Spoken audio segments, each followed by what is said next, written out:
got some motherfucking design on right now.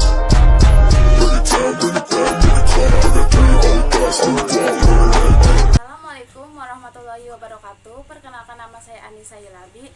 Saya dari kelas 10-7. Saya akan menjelaskan interaksi sosial dan tindakan sosial. Interaksi sosial merupakan hubungan timbal balik antara individu dengan individu, individu dengan kelompok, dan kelompok dengan kelompok. Timbal yaitu balik, aksi yaitu reaksi, stimulus yaitu respon. Contoh individu dengan individu, kayak misalnya saya lagi berbicara sama Ayu. Terus contoh individu dengan kelompok, seorang guru sedang mengajarkan anak muridnya. Dan kelompok dengan kelompok yaitu OSIS dan MPK sedang mengadakan acara. Syarat interaksi sosial. Kontak sosial. Secara harfiah, kontak sosial berarti menyentuh. Namun dalam sosiologi bukan hanya benturan fisik saja, tetapi kadang-kadang bisa terjadi tanpa fisik. Kontak hanya dapat berlangsung apabila kedua belah pihak sadar akan kedudukan atau kondisi masing-masing.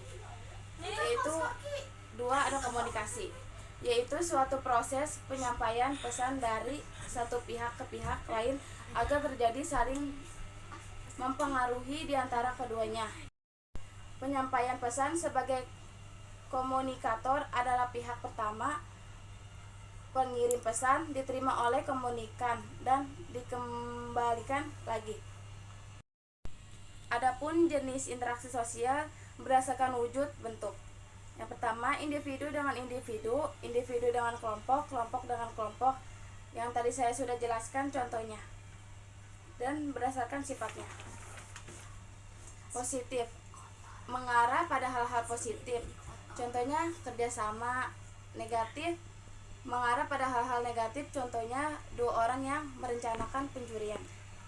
Berdasarkan cara. Primer, yaitu interaksi yang dilakukan secara langsung tanpa perantara. Sekunder, yaitu interaksi yang dilakukan melalui perantara. Ciri-ciri interaksi sosial. Yang pertama, lebih dari satu orang. Kedua, adanya kontak sosial. Ketiga, mempunyai maksud dan tujuan. Keempat, adanya dimensi waktu. Adapun faktor pendorong interaksi sosial, simpati dan empati, imitasi dan identifikasi, motivasi dan sugesti. Simpati yaitu perasaan tertarik dalam diri seseorang dan membuatnya merasa seolah-olah berada dalam keadaan tersebut. Sedangkan empati, proses kejiwaan seseorang individu untuk larut dalam perasaan orang lain.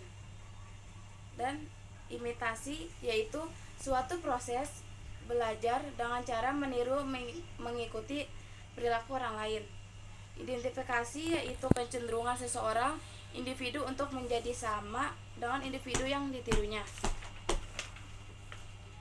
Motivasi yaitu dorongan stimulus yang diberikan seseorang kepada orang lain. Dan sugesti yaitu proses mempengaruhi orang lain. Ketertarikan, empati, action, imitasi meniru, identifikasi menjadi sama, motivasi dorongan, dan sugesti mempengaruhi. Bentuk interaksi sosial yaitu ada asosiatif, kerjasama yaitu usaha bersama antara orang perorangan untuk mencapai tujuan tertentu atau bersama. Kerjasama ini bisa berupa konstruktif dan destruktif. Bentuk kerjasama, bargaining yaitu tukar menukar barang dan jasa. Kooptasi yaitu penerimaan unsur kepemimpinan baru.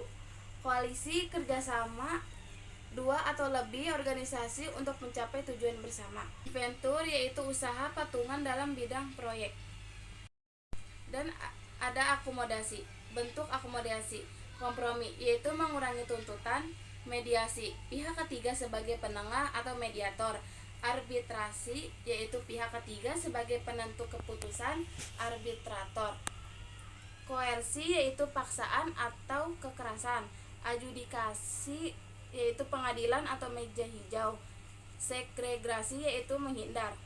Dan adapun tujuannya yaitu mengurangi pertentangan akibat salah paham, mencegah meledaknya pertentangan, mewujudkan kerjasama antar kelompok-kelompok. Bentuk asosiatif, akulturasi, yaitu proses sosial yang timbul karena penerimaan dan pengolahan unsur-unsur kebudayaan asing tanpa kehilangan unsur-unsur kebudayaan asli.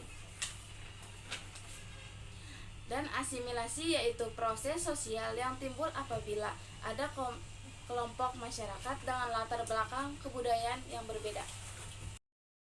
Adapun bentuk interaksi sosial disosiatif, persaingan. Akibat persaingan yaitu ada tumbuhnya solidaritas antar anggota kelompok, yaitu timbulnya perubahan sikap baik positif maupun negatif, yaitu kehilangan harta benda atau jiwa manusia jika terjadi benturan fisik.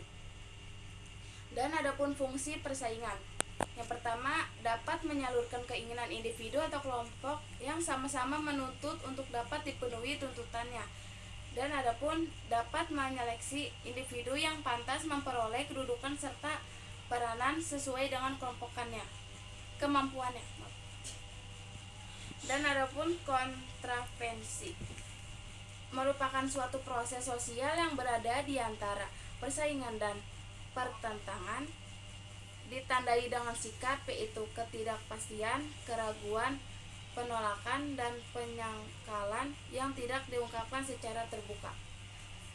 Itu ada konflik, permusuhan konflik, yaitu suatu keadaan yang membuat salah satu pihak merintangi atau menjadi penghalang bagi individu atau kelompok dalam melakukan kegiatan-kegiatan tertentu. Diawali dengan adanya perbedaan atau persaingan yang serius. Permusuhan merupakan sikap yang tidak terpuji. Permusuhan berbeda dengan persaingan. Adapun tindakan sosial, pengertian. Tindakan sosial merupakan sebuah aksi yang dilakukan individu atau kelompok atas dasar orang lain, baik itu untuk orang lain maupun karena orang lain. Adapun tipe-tipe tindakan sosial, yang pertama rasional instrumental adalah tujuan dan cara untuk mencapai tujuan. Yang kedua ada rasional berorientasi nilai, adalah nilai dan di masyarakat. Yang ketiga ada tradisional, yaitu kebiasaan. Yang keempat ada afeksi, yaitu emosi perasaan. Dan adapun interaksi disosiatif, disintegrasi yaitu perpecahan, kompetisi yaitu persaingan, kontravensi yaitu rasa tidak suka yang disembunyikan, dan terakhir ada konflik yaitu pertikaian. Cukup sekian penjelasan dari saya, kurang lebihnya mohon maaf. Wabillahi taufiq wal hidayah. Wassalamualaikum warahmatullahi wabarakatuh. Audio Jungle.